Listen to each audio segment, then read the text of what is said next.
скандалили, дрались, дверями хлопали, мебель ломали. Я не знаю, что они там делали, но нам было жить некомфортно рядом. Делали замечания, но это все бесполезно. Там непрошибаемые два человека совершенно. То есть она такая же, как он? И в лифте я делала ей замечания. Она говорит, не ваше дело, и все. Но это ее проблема была, царство небесное, конечно.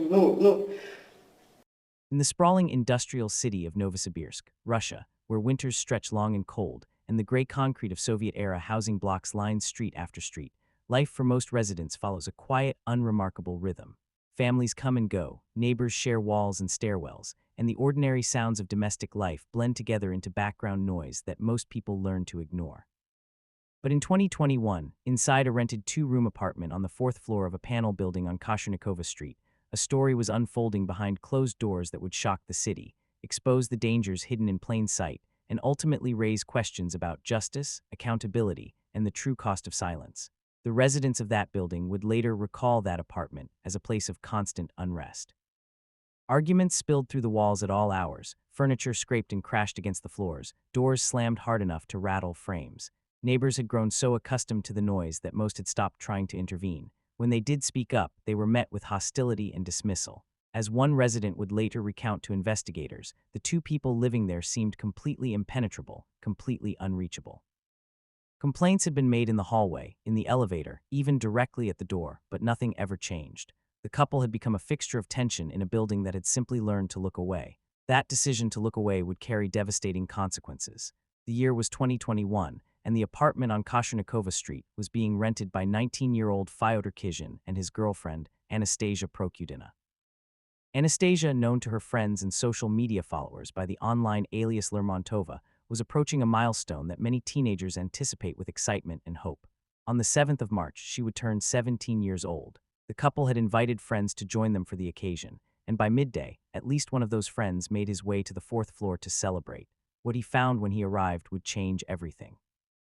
The apartment door was unlocked, slightly ajar, offering no resistance when he knocked and pushed it open. Inside, there was complete silence. No music, no voices, no movement of any kind. The young man stepped through the doorway and into the entry hall, and within seconds, something deeply wrong announced itself. Dark reddish-brown streaks marked the light-colored wallpaper and the floor, running in a long, continuous trail toward the interior rooms of the apartment. The marks were fresh. The friend moved deeper into the apartment and reached the bedroom, where he found Anastasia. She was completely motionless, surrounded by extensive evidence of violence. He immediately contacted emergency services. When police and medical personnel arrived, what they documented inside that bedroom confirmed the worst. Anastasia Prokyudina had suffered dozens of wounds across her face, neck, and chest. Forensic specialists, working methodically through the scene, ultimately counted 85 separate injuries inflicted by a bladed instrument. More than 40 of those wounds were concentrated on the neck and head alone, with the remaining injuries distributed across her face, torso, and arms. The positioning of the evidence within the room and the condition of the space outside it told a clear story. There had been no struggle near the entrance, no sign of forced entry, no indication that anyone had tried to escape. The attacker had already been inside. He had access. He was known to the victim. Notably absent from the scene was any sign of Fyodor Kizhin. His personal belongings were gone. His presence had been erased. What remained, ringing out with a quiet and awful irony in the stillness of the bedroom, was the continuous buzz and chime of Anastasia's phone, as birthday messages and well wishes continued to arrive from friends who had no idea what had happened. Forensic analysts examining the bedroom reconstructed the sequence of events with clinical precision. The physical evidence indicated that the initial injuries had been inflicted while Anastasia was lying down, in a position consistent with someone who had been relaxed or asleep, completely unprepared for an attack. Later examination of her hands and arms revealed marks consistent with defensive efforts, suggesting that she had at some point attempted to protect herself. But according to the forensic timeline, the majority of the injuries had been inflicted after her ability to defend herself had already been eliminated. The weapon used in the attack, a kitchen knife, was not recovered at the scene. It had been taken when the attacker left. A thorough inventory of the apartment's contents revealed additional absences. A laptop computer and an iPhone 7 belonging to Anastasia were missing, along with cash that had been kept in a wallet in the hallway bag. A check of banking records uncovered something that deepened the picture considerably. After the attack, someone had used a mobile banking application linked to Anastasia's account to transfer 3,000 rubles directly onto a bank card registered to Fyodor Kizhin. The transfer had taken place in the window of time after the attack, during the early hours of the morning. It was a detail that pointed unmistakably toward deliberate, calculated behavior in the immediate aftermath of the crime. This was not panic, this was planning. As the forensic team continued its work inside the apartment, officers began the process of speaking with neighbors throughout the building. What they gathered painted a disturbing picture of the hours preceding the discovery. Multiple residents confirmed that in the early hours of the morning, somewhere around 2 o'clock, they had heard loud shouting from behind the walls of the apartment, followed by crashing sounds and what seemed like the breaking or overturning of furniture. The noise had been significant, sustained, and impossible to ignore, and yet not a single call had been placed to emergency services. When asked why, neighbors gave a consistent explanation. The sounds were nothing new. The couple had argued regularly, sometimes violently, for months. The building had absorbed their conflict as simply another part of its daily background noise. What might have prompted urgent concern in any other context had long since been filed away as routine. That normalization of chaos gave the attacker hours of undisturbed time before anyone came looking. While investigators were still processing the scene, information began arriving from a direction that accelerated the inquiry dramatically. Friends and acquaintances of the couple began contacting police, and what they reported was deeply unsettling. At some point after the attack, Fyodor Kizhin had been actively sending messages through social media and messaging applications. He had not gone silent. He had not disappeared into hiding. He had instead been sending photographs of Anastasia's body to people he knew and engaging in conversations about what had happened. In one of those exchanges, he had spoken about the nature of the attack openly, describing the condition of the knife he had used and commenting on how long Anastasia had survived after being wounded. In the same conversation, when asked why he had done it, Kizhin offered a response that investigators would return to repeatedly in the weeks and months ahead. He said he had needed money to get high. That single statement connected the violence of the night directly to the substance dependency that had been building for years, and it confirmed that at no point after the attack had Kizhin experienced the kind of disorientation or dissociation that might suggest diminished awareness. He knew what he had done. He was communicating about it, and he was already moving. To understand how the night of March 6th to 7th came to pass, it is necessary to understand who Anastasia Prokudina was and what the months leading up to her 17th birthday had looked like. Officially, she was a college student with a concrete plan for her future. She had enrolled after completing her secondary education and was working toward a diploma that she intended to use as a bridge to university admission. Her friends described her as warm and funny, someone with a natural ease in social settings and a sense of humor that made her easy to be around. She had first met Fyodor Kizhin when she was in 8th grade and he was in 10th, both attending the same school.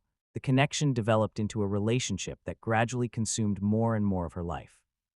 After her father passed away, her mother became her sole parent and primary support, and in the difficult months that followed his death, the mother worked hard to keep the family stable and to provide for her daughter. But Anastasia had made up her mind. The moment she turned 16, she left the family home and moved in with Fyodor Kizhin, taking up residence in the rented apartment on Kashirnikova Street. Her mother's pleas to return, or at least to spend more time at home, were consistently refused. Anastasia told her mother and other relatives that she was fine, that things were manageable, that she could handle her own life. The family continued to support her financially, covering the rent and providing money for daily expenses, trusting that she meant what she said. The reality documented in Anastasia's own social media posts told a very different story. Her online presence, built under the alias Lermontova, was active and candid in ways that her in-person behavior was not. While she maintained a composed exterior for her college life and family interactions, her posts described a domestic environment that was growing increasingly unstable and dangerous. She wrote about substance use openly, sharing photographs and comments that reflected a lifestyle centered around alcohol and prohibited substances. She had also, at various points, posted about her intention to create a paid content account on an adult platform, a plan that spoke to the financial pressures and the social world she had been drawn into. As 2021 began, the tone of her online writing shifted. The references to daily life gave way to something more raw and direct. Anastasia began using her social media to document abuse. She described specific incidents. She posted images showing marks and bruises on her wrists. She wrote about Fyodor's dependency in plain terms, naming it for what it was and describing the pattern of aggression that accompanied it. She was, in effect, keeping a public record of what was happening to her, even as she continued to show up to college and answer her mother's calls without raising alarms. The gap between what she was living through and what she allowed the people closest to her to see was enormous. And it narrowed to nothing in the early hours of March 7th. Fyodor Kizhin was born in 2002 and grew up in circumstances that those who knew him would later describe as emotionally barren. He had a half-sister named Daria from a different mother, but no real closeness developed between them. The differences in their backgrounds and interests kept them at a distance, and Fyodor spent much of his childhood and adolescence largely isolated, filling the hours in front of a computer screen. By the time he entered his teenage years, people who encountered him noted a consistent quality, a kind of emotional flatness, a detachment from the world around him that went beyond introversion. He did not form close bonds easily, did not seek out social connection, and seemed to inhabit a private interior world that he had no interest in sharing with others. The shift that began when he was around 16 changed the surface of that image without altering what lay underneath.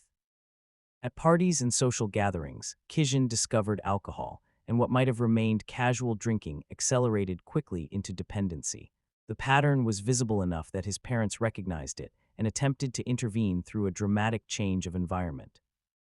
Before his final year of secondary school ended, they acquired an apartment for him in St. Petersburg, with the intention that he would sit his university entrance examinations, gain admission to a higher education institution there, and build a life in a new city away from the social world that had set him on this path.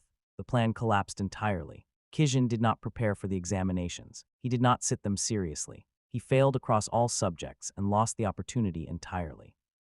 The St. Petersburg plan dissolved, and he remained in Novosibirsk without a direction, without a course of study, and with a deepening substance problem. The only employment he could secure was a position as a cashier at a Magnet supermarket, a major Russian retail chain.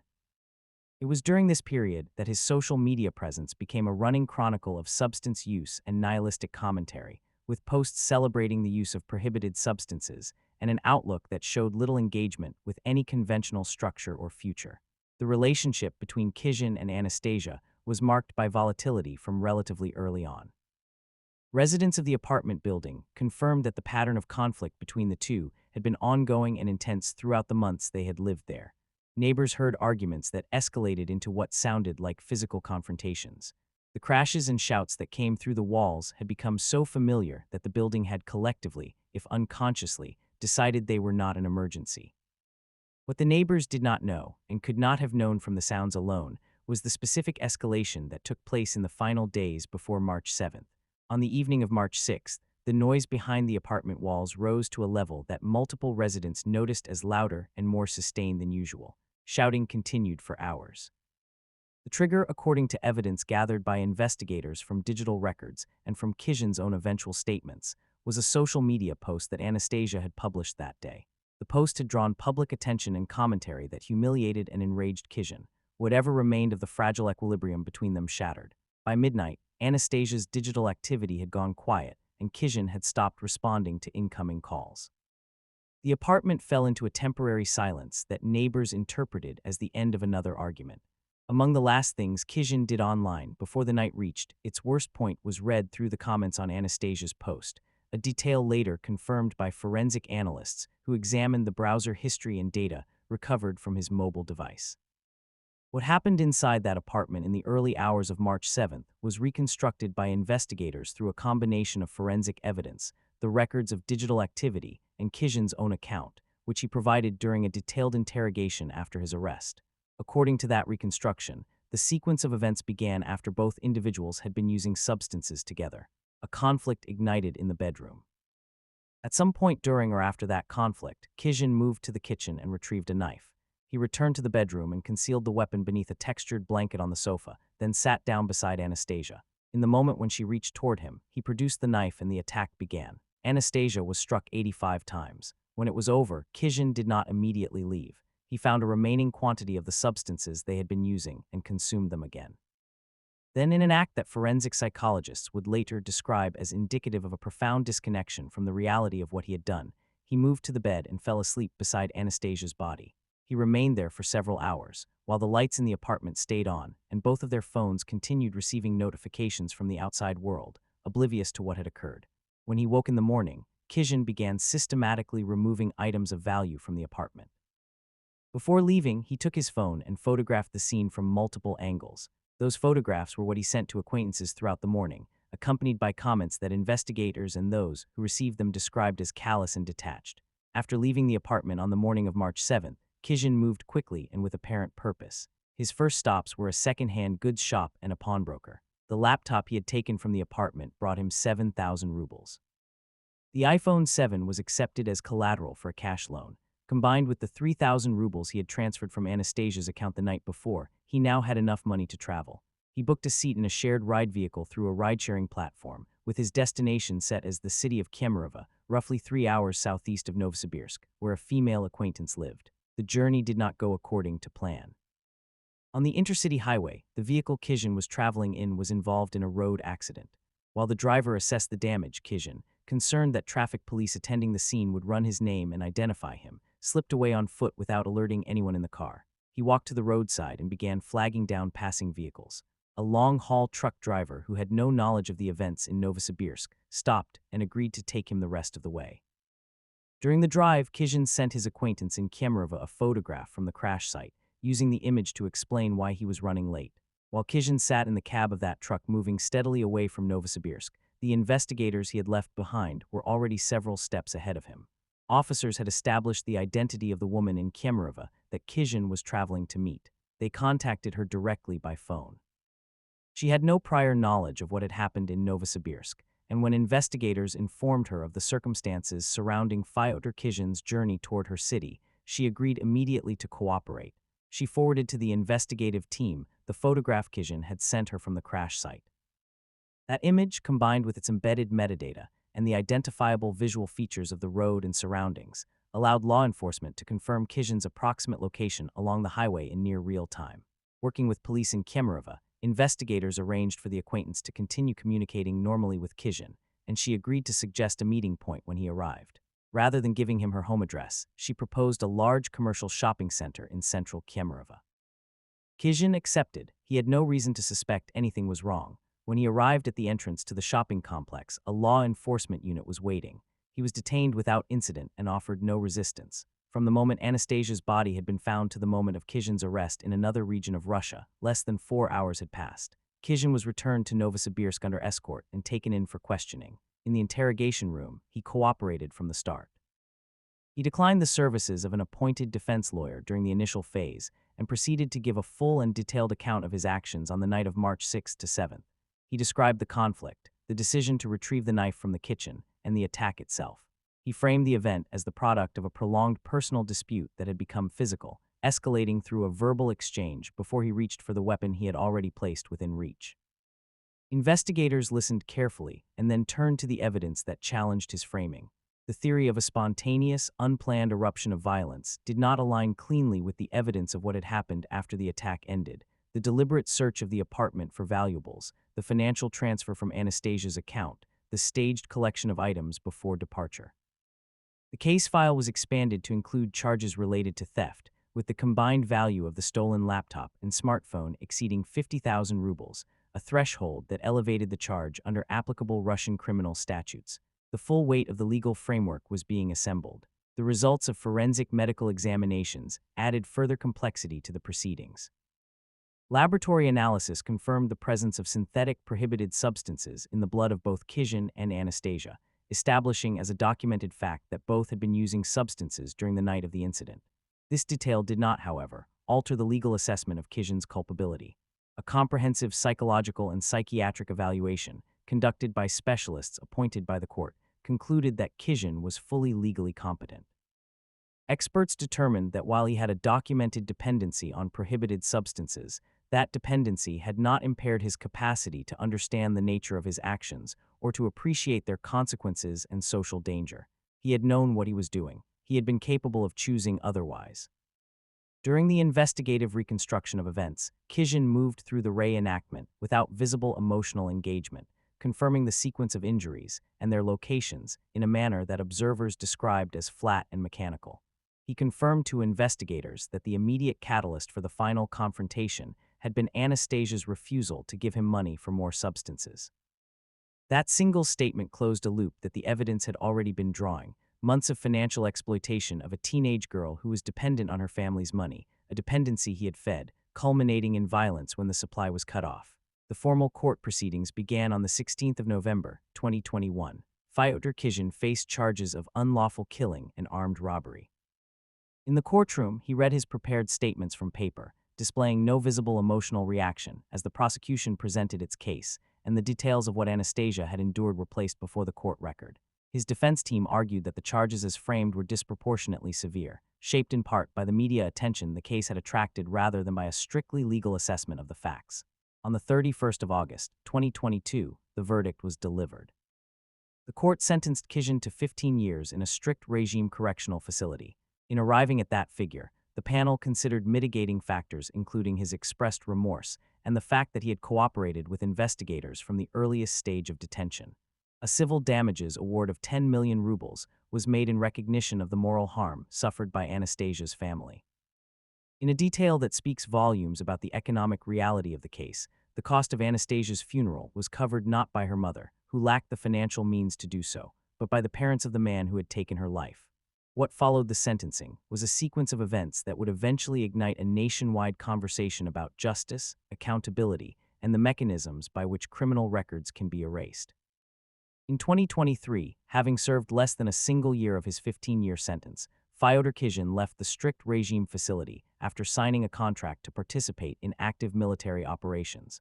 Under provisions that had become increasingly utilized in the context of ongoing Russian military engagement, his participation secured him a pardon. The pardon did not merely suspend his sentence. It returned him to civilian status with a legally clean biographical record, as though the events of March 7, 2021 had been administratively removed from his official history. In 2024, Kizhin arrived in St. Petersburg, the same city where a university place had once been purchased for him by his parents and abandoned without effort. This time, he used a preferential quota available to veterans of military service to gain admission to a university there. His student life proceeded without apparent incident until December of 2024, when he was included in a formal institutional ceremony at which the university rector personally presented him with a commendation recognizing his contribution to the country's defensive capacity. Photographs of the moment were taken and published on the university's official website, showing Kizhin receiving the recognition with the composed expression that had characterized his public appearances throughout the years since the crime. In July of 2025, those photographs found a wider audience. Journalists and online investigators cross-referencing public records connected the identity of the commended student with the details of the 2021 case from Kashirnikova Street. The connection spread rapidly through Russian media and social platforms. The public response was immediate and intense. Within days, the university administration issued a statement confirming that Kizhin had been expelled. The official reason given was that he had provided false or incomplete information at the time of his admission. All photographs associated with the ceremony, all references to Kizhin on the university's website, were removed. The digital record was wiped clean, in an echo of the quiet erasure that had been applied to his criminal history 2 years earlier. He disappeared once again from public view, leaving behind only the absence of what had once been there. Anastasia Prokudina was 16 years old when her life ended in that apartment on Kashirnikova Street, in the early hours of the morning on a day that was supposed to be her 17th birthday. She had been, by the accounts of everyone who knew her, a young woman of genuine warmth and intelligence, someone who had plans and dreams that extended far beyond the walls of that rented room. She had been failed by the systems and people around her in ways both large and small, by a social environment